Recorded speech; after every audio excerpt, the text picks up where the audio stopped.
Эдвард Мане. Эдвард Мане бол импрессионизмын эхлэлийг тавьсан Францын нэрт зураачин.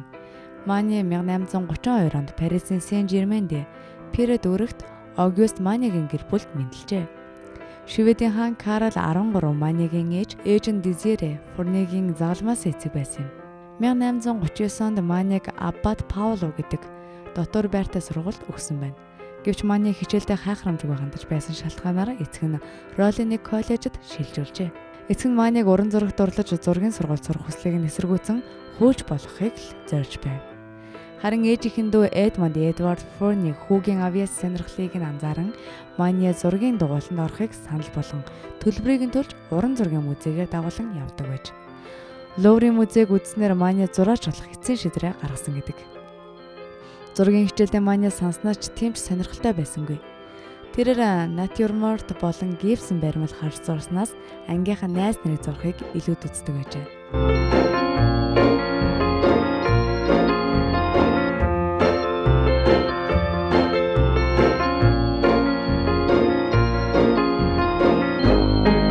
Хувьсгалын нөлөөгөөр 17 настай Мане хөрөнгөтөн гэр бүлээсээ цугтаж усан зэрэг болсон юм.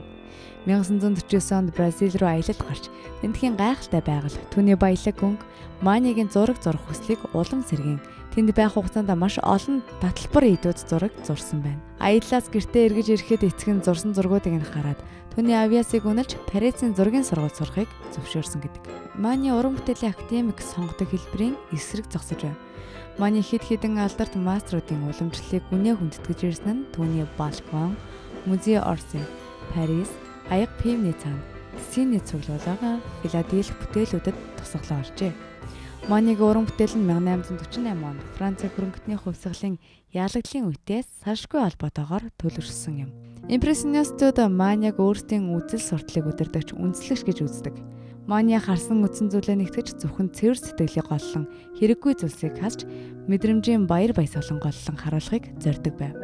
Энэ нь түүний далайн эрэг дээр гих зурагнаас нь тодхон харагдах болно. Мане цэвэр хар өнгөөр зурдаг байсныгаа орхин янз бүрийн өнгөтэй буудгаар нэлж будах дуртай болов. Тэрээр 1874 онд Венецээр аялж хэд хэдэн импрессионист зураг болох цуврал зураг зуржээ. Энэ нь Венецийн Гранди суваг зурагнаас харагддаг. Амьдралынхаа сүүлийн жилүүдэд Мане импрессионизмаас холдож хуучин арга маягаараа зурах болсон юм.